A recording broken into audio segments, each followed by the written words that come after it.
Great.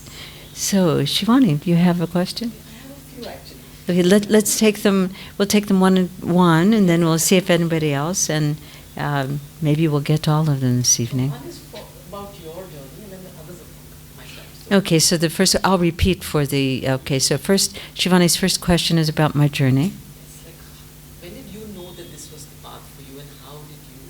Haha, good question. So, when did I know that this was the path for me? How did I know? How was I certain about it? It was not an easy process for me, although looking back upon those early times, I can see clearly now in retrospect how Master literally plucked me out of the life that I had been leading, the path that I had been following, and put me down in another place. So as a student, I was studying law and jurisprudence in Washington, D.C. And from the time that I was a child, I had always wanted to become a lawyer and a judge. And I think the motivation was because I wanted to help people understand and find justice and to live a just life. So when I got to law school, I discovered that that wasn't their intention. And that I was in the wrong place.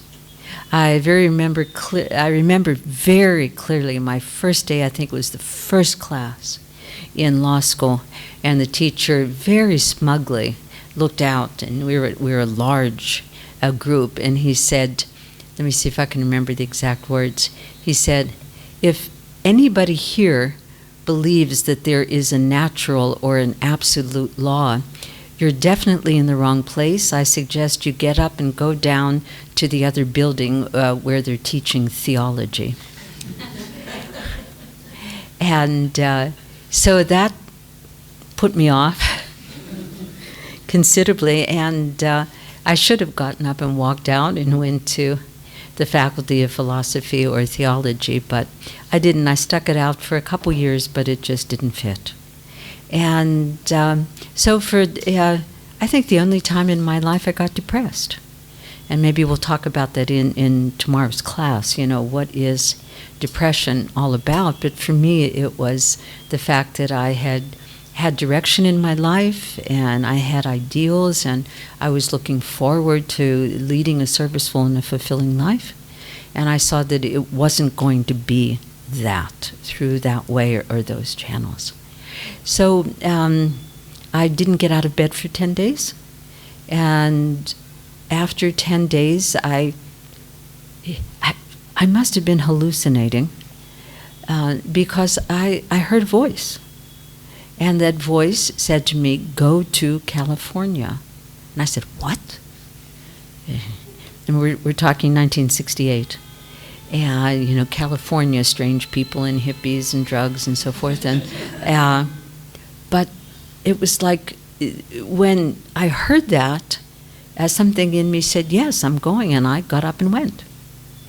And I won't tell you, either bore you or delight you with stories of along the way, which included quite a number of experiences, including having a monkey. And so I arrived in California not knowing why or where to go. I needed to, eat, so I got a job working with a lawyer. But very soon after that, somebody took me to a Hatha Yoga class with an American yogi, and his name was Swami Kriyananda. And this was in January of 1969.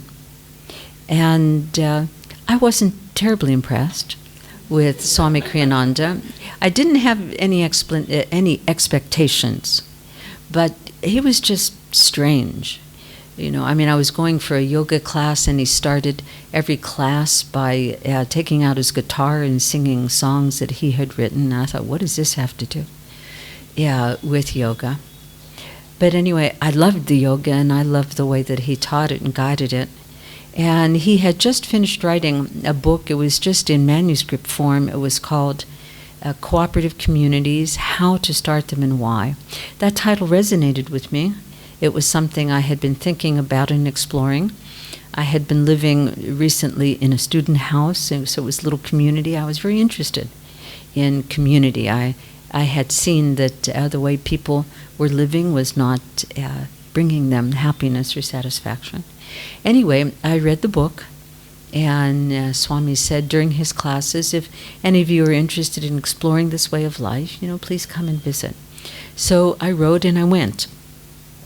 And I arrived on the 22nd of June in 1969. And I had not read the autobiography of a yogi. And I didn't know there was any connection between Swami Kriyananda and Yogananda. But I arrived with a sleeping bag, a backpack. In the backpack was a copy of the autobiography of a yogi, although I hadn't read it, and I think $100. And Swami Kriyananda was still teaching at that time. He hadn't moved up yet, but very soon after I arrived, he did. And I bumped into him one day, and he didn't recognize me because I had never presented myself, to him. I just went and took the class and quickly left. And so he asked me who I was and what I was doing there, and I said, well, I was curious, but just passing through, and that I intended to stay for a week or two and to go on my merry way hitchhiking across the country. And he was, you could tell that he was just, what's the word I want to say, thinking about it, reflecting. And he said, could I see your hand? I said, sure. You want to see my hand? Here's my hand. And he looked at it and he said, He said, I don't think you're going anywhere. You're going to spend the rest of your life here. And I thought, well, that was really weird, And, but something in that moment changed. And it was like I lost my desire to be footloose and fancy-free and not have any direction. And something in me said, well, maybe that's the case.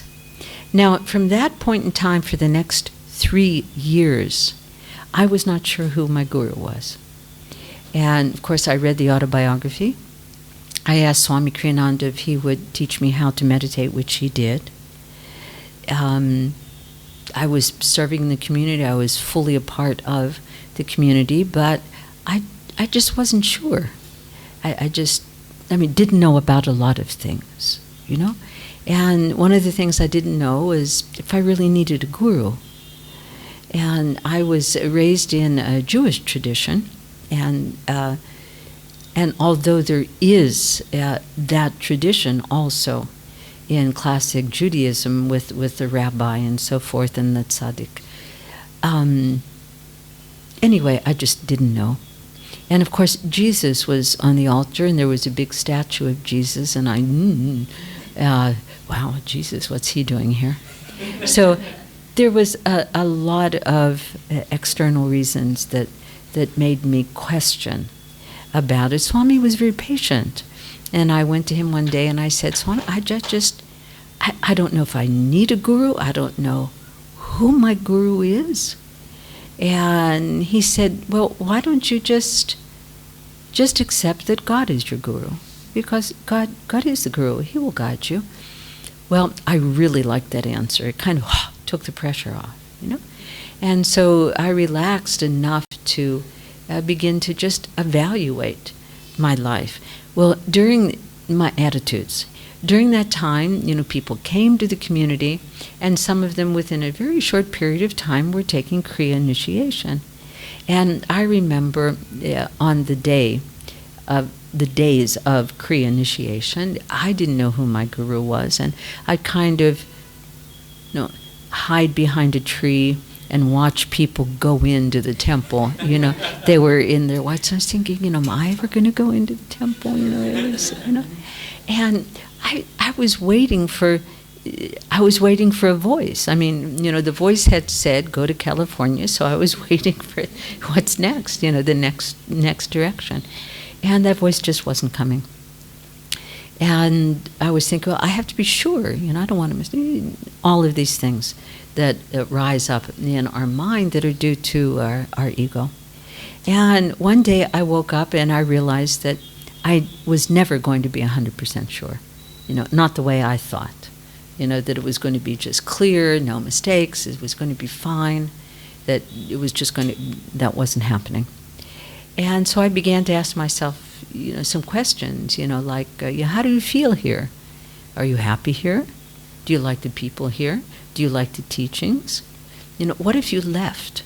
Would you be happier? And so in that way, I began to introspect. And I realized that I felt good, and I was happy, and I loved the teachings, and I loved the people that were there, and I respected Swami Kriyananda, and I thought, well, this must be it. I'm not 100% sure, but I'll take the plunge. And so I did. And not long after that, it was in months, I think, that I came upon a very difficult test in my life, an emotional test for me. And it was very painful, and I just didn't know how to overcome the pain of the situation. So I said, well, let me test out this guru-discipleship relationship, thing. And so I prayed to Master, and I said, this is really a deep pain. I don't know if I can ever get over it. I think I'm going to carry it with me for the rest of my life. Is there anything you can do? And at the end of it wasn't at the end of the meditation. I finished the meditation. I went to sleep. I got up the next morning, and the pain wasn't there. It was just gone. And at that minute, I knew, that he was my guru, that he was looking after me, that he could lift me up, and that he could do things for me that I couldn't do myself. So that was my journey, and from that time, I didn't doubt, I didn't look back, and I've just tried to be a better and deeper disciple from that time. So I don't know if my story is at all useful or interesting to some of you. Do we have another question? Was the voice a male voice or a female voice? That's the Go to California. I don't know. I can't remember. I was kind of drugged from sleep at the time, I was just really depressed. So, don't know. I did along the way, after I arrived in the community, I had some dreams. And I'll tell you one dream. And even after that, I wasn't sure. It's just how the ego is. It just wants to hold us back. And in this dream, I was in a train. And I'm not clear about the first part of the dream now, but I found myself where I went into a compartment, a car of the train, where there was nobody else. I just wanted to be alone. And so I was sitting about 3 or 4 rows back on the right-hand side of the train. And suddenly the train stopped, and it wasn't going anywhere. So I thought, something's happening. I don't know what this is. And I went to, I think, to the window. Excuse me. I went to the window and looked out, and I saw Swami Kriyananda kind of running down the side of the track, and Yogananda coming towards him.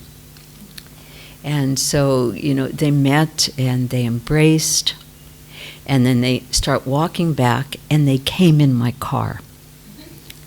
And so I remember Yogananda, actually coming in and standing there just for a moment, and I thought, oh my God.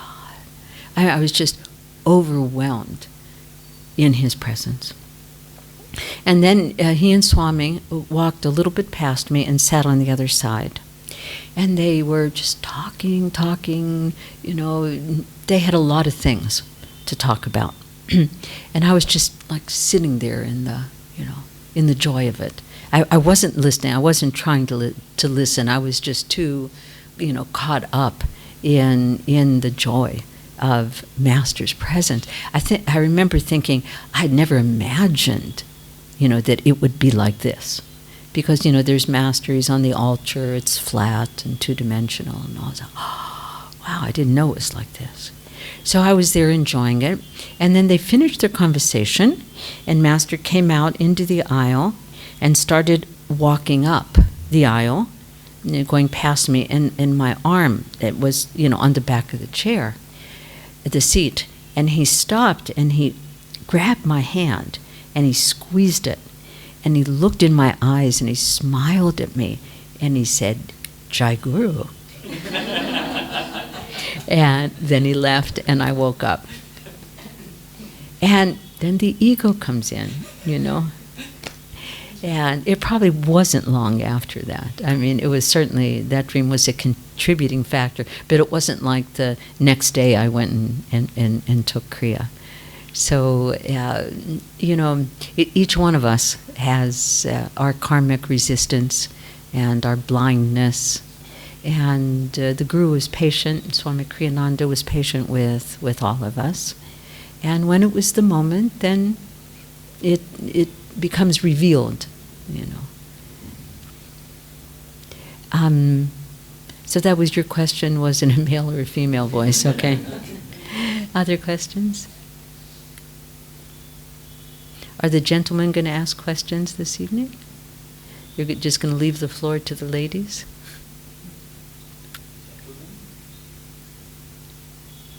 Yes? Yes. What is your name, please? Rosina. Rosina? Yes. Are you Spanish? I am from Argentina. Argentina. Yes. Rosina. But the name is Italian. Rosina. Ok. Va bene. Can you share like the first challenge that you remember you had In life or on the spiritual path? Or? in the spiritual path? Like when you just started. But there's so many I haven't. There been, if 50 years have been. And they don't stop, by the way. It's just, you jump over the hurdle and then there's another one, or, you jump this high and then the bar goes up.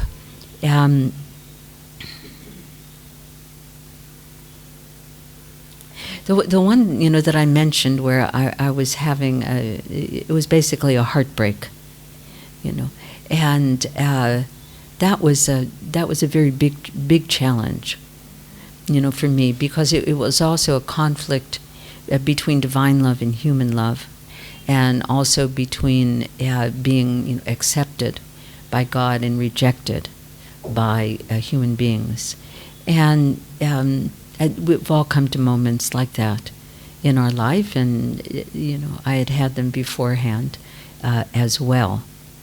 And so I remember that because it was a turning point in my relationship with Yogananda, and I had the grace and the good sense to take that challenge and ask the Guru to help me out. Before that, I had been more self-sufficient, meaning taking care of things myself. And I can't even recall anything that I didn't manage to do. But that one was very, very painful. And so the Guru lifted that pain. What about the one when you went to jail? What about the one when I went to jail? So that's a nice story. I'll try to make it short, or else we'll be here for a long time. It was in 2003 and 2004 when, and this was in Italy, when a disgruntled, wasn't even a member of the community, was somebody who was living in the community for a year or two, went to the police and said that he had been forced to do service and not be paid for it, and that we were actually brainwashing, people, and we were a cult and so forth. So and he was not a happy person and not very well balanced, and and finally found a foothold in the Italian justice system, where he made a complaint that they were obliged to investigate. So because there were people at that time who wanted to have a boost in their career, and because it was also a moment of time when the church in Italy was in cahoots with the government and asking them to shut down spiritual movements, so that there would just be the church. Then the police investigated and then lodged accusations against 10 of us, including Swami Kriyananda, who at that time was living in India, and came very early one morning and arrested us and took us to jail. So now this happened, I had been living in the community and following the spiritual path for a long time by then, and had been able, with the grace of God and Guru, to have developed some good attitudes. And one of them is something we'll talk about in tomorrow morning's session, was to see things that happen in life as being part of a cosmic plan. So when the policeman came to arrest me, there's that first moment when you think, what's happening? And then you say, oh, well, this is a Leela. There must be some reason to this. Let's see what it is. So I just said, okay, this is a good movie, and I've never been arrested before, and let's see what it is. And so my thought was, Yogananda would not let this happen to us unless he had a reason for that. And I really, truly felt that. I mean, there was the nervousness inside and everything, and the body was reacting to it. But I just felt he knows what he's doing, and this is going to be fun. What a ride this is going to be. So I just started remembering how what a good sense of humor Swami Kriyananda always had. And I said, well, let's just go with this flow. And I began to joke around with there were 2 policemen and 1 policewoman, and she attached herself to me so I couldn't go anywhere, including the bathroom, without her being there.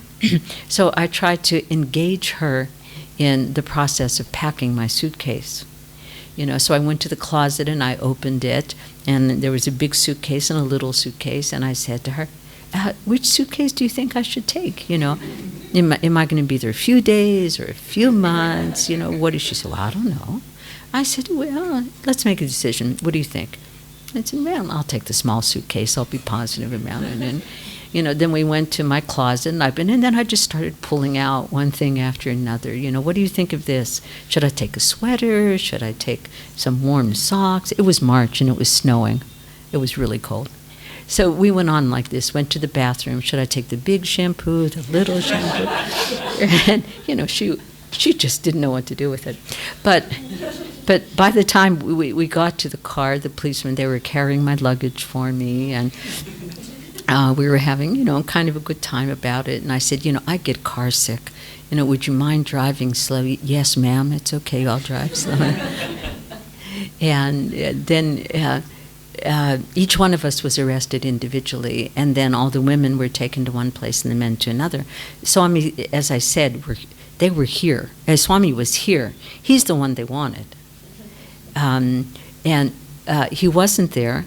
It was Master's Mahasamadhi. It was March 7th of 2004. And there was a big convention, an Ananda convention, and people from America had come, and all over Europe. And there were hundreds of people in a big hotel in Assisi at that time. And So, oh yes, Jyotish and Devi were staying in Swami's house. And so when the police came, they tried to arrest Jyotish. They thought that he was Swami, and he had to show his passport and so forth. So they were a bit frustrated with that.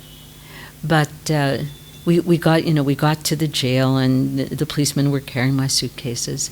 And so there was this very, what's the word I want to say, dire-looking woman standing there.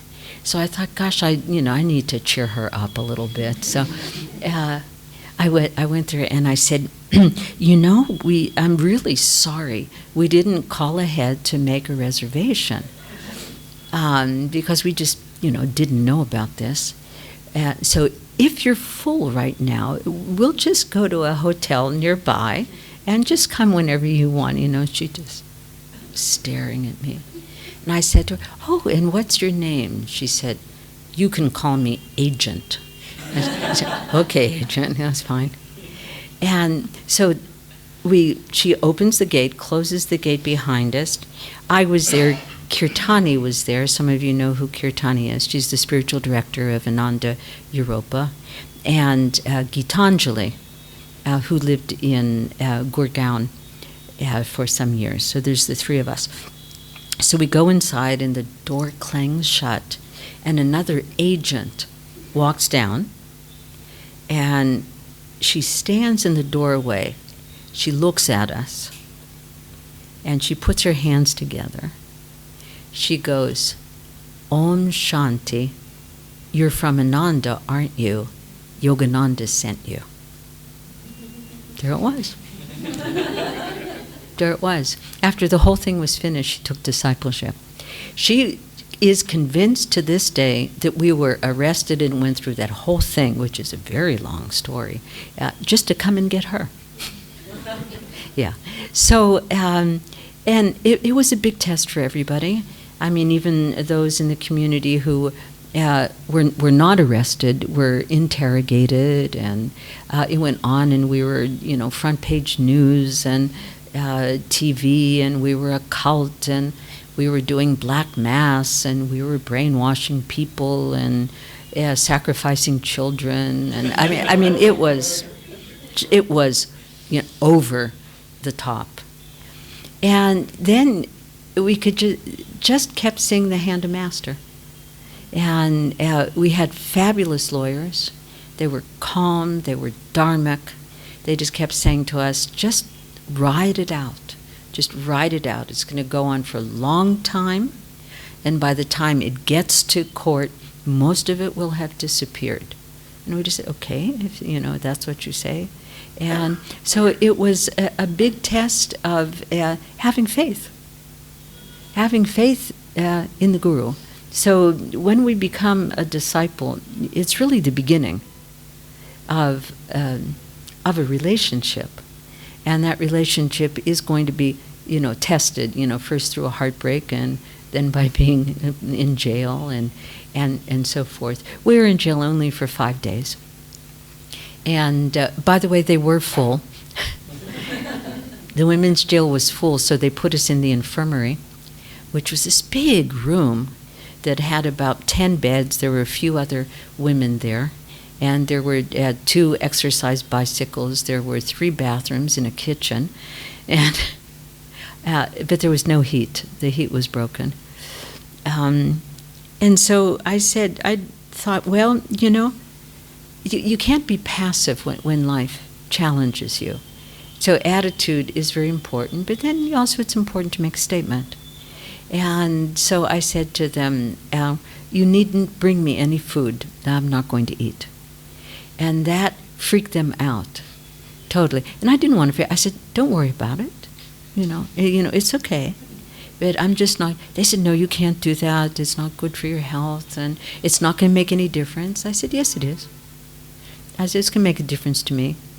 And so they kept coming in and taking me out to talk to psychologists.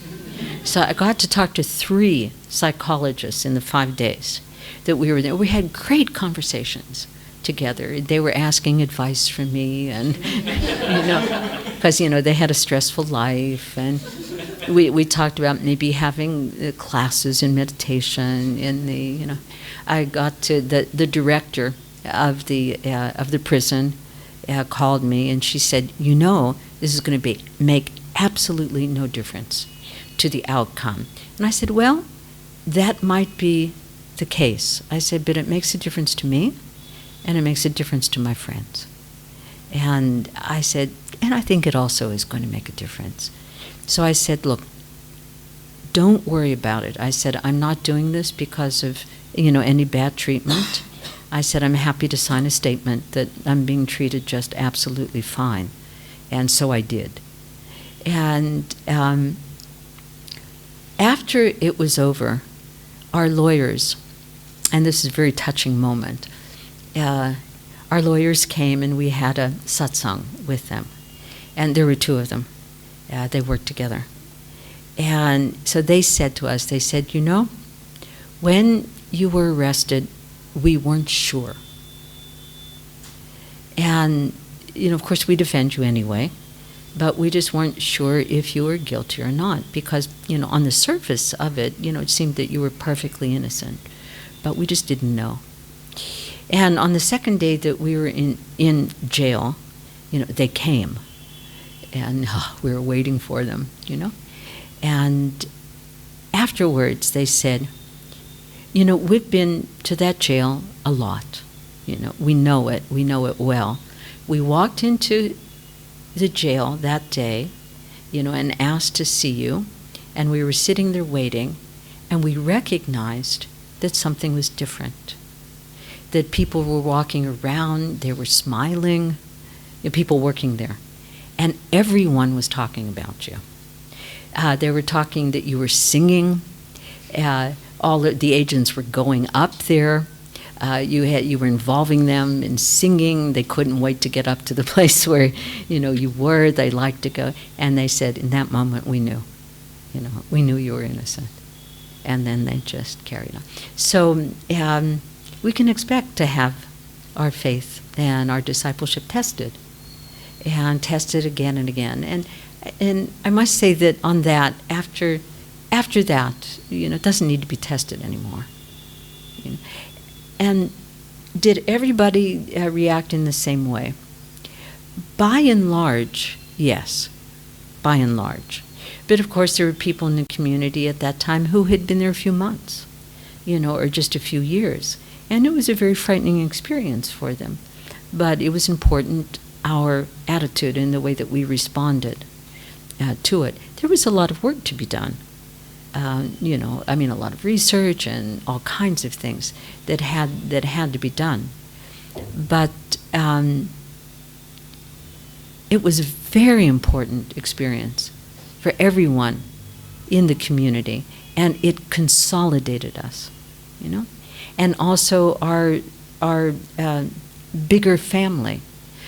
People wrote, and they wrote letters to the judge, and it was a moment for people to, not abandon the ship, but to rally round.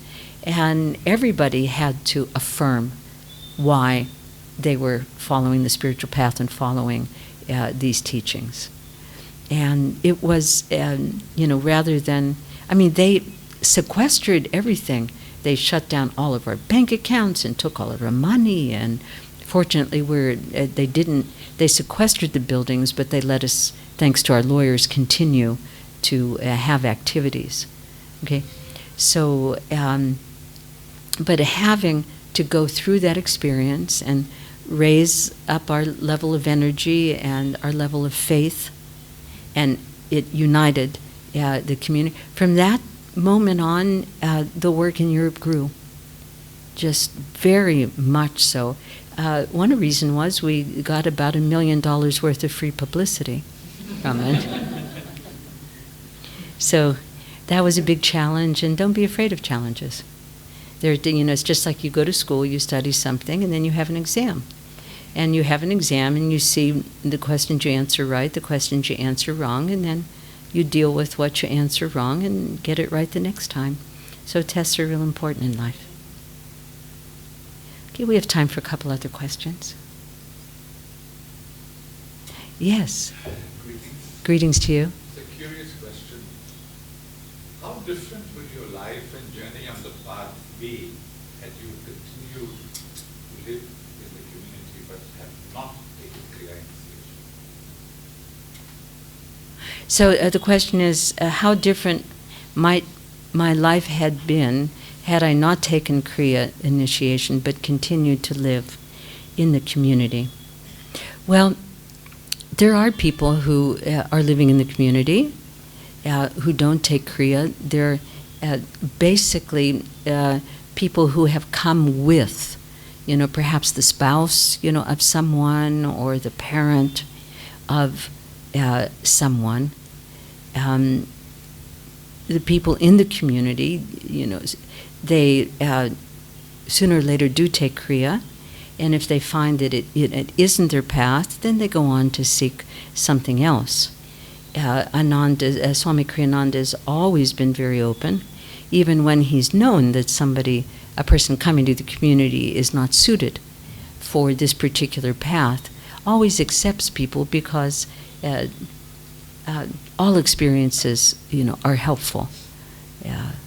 So, and that's of course a hypothetical, question, and I can answer by observing, other people who are or have been in that situation, and they either leave the community and follow a different path, either a worldly path, a path in the world, or another spiritual path, or they stay and fall into one of two categories. One of them being supportive, although not, participating, and receiving whatever benefits they can from community life and from friendship. And as some of those people are become, what can I say, very active, part of the community, even though not following the spiritual path.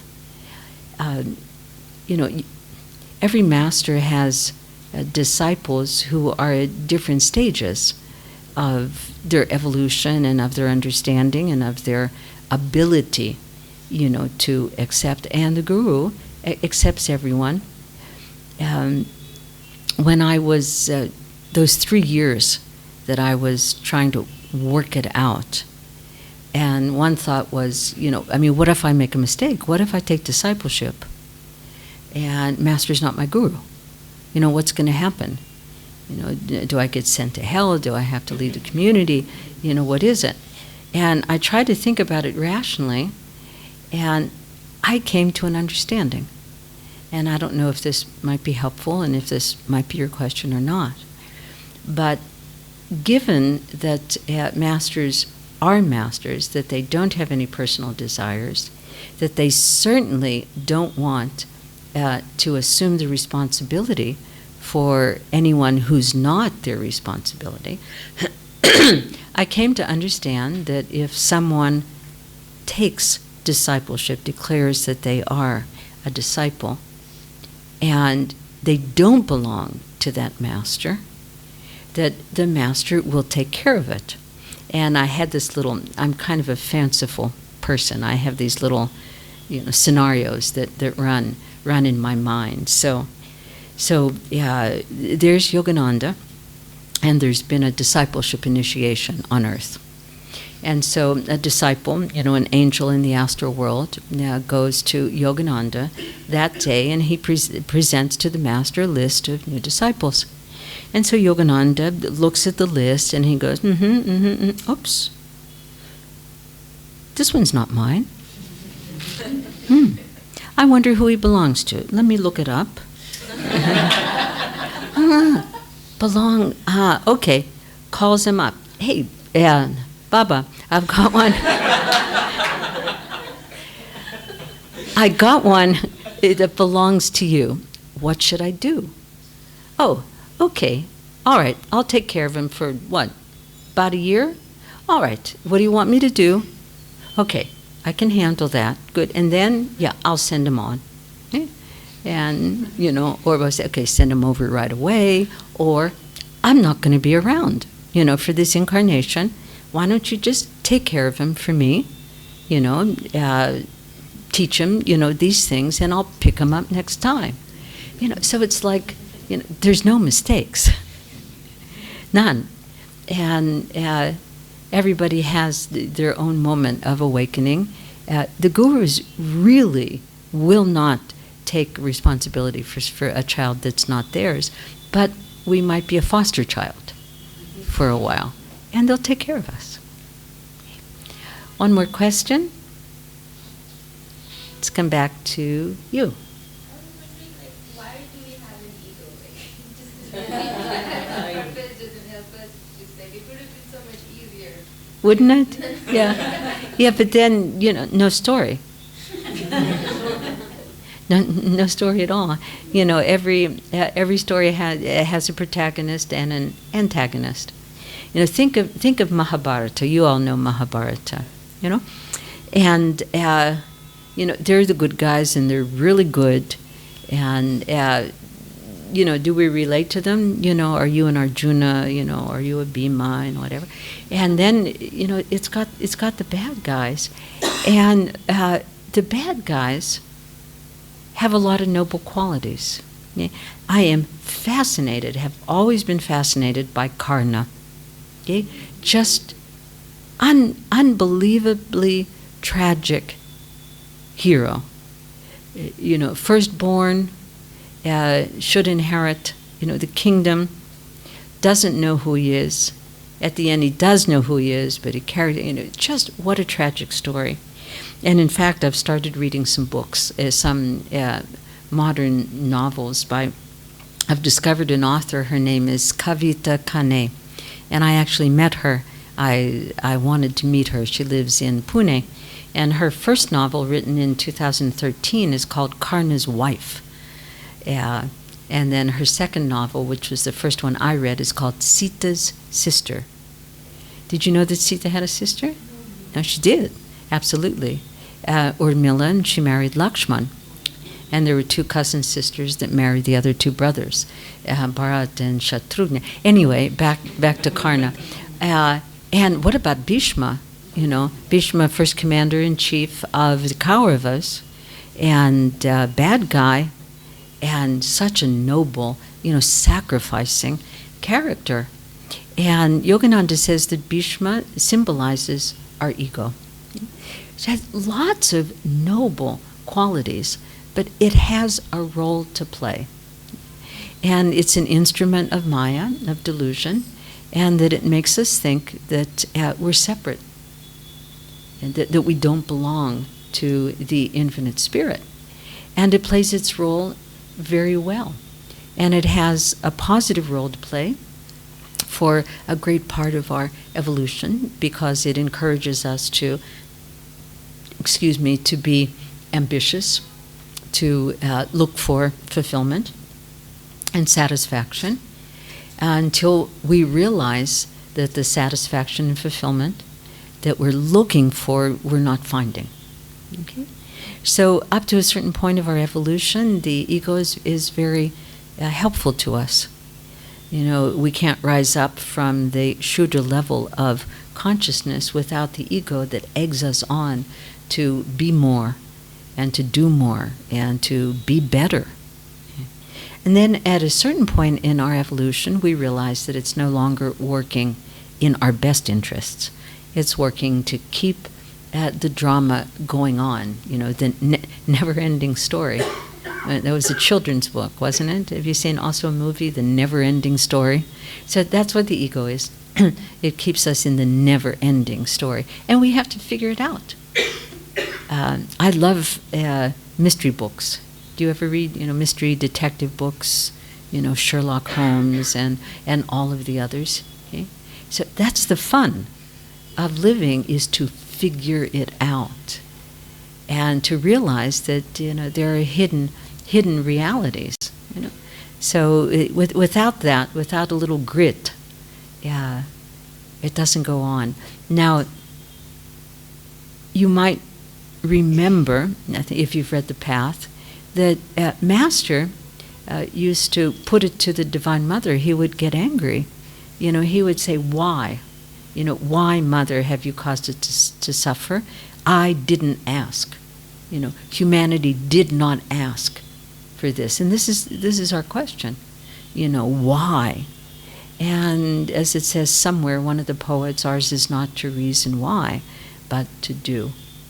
So Yogananda says there's some questions that will only be answered when we're face to face with God, and this is the big one, and we can ask him at that time, and probably no answer before that time will satisfy us. But in the meantime, let's have fun with it, and just get into it. It's a Leela. We are going to win eventually.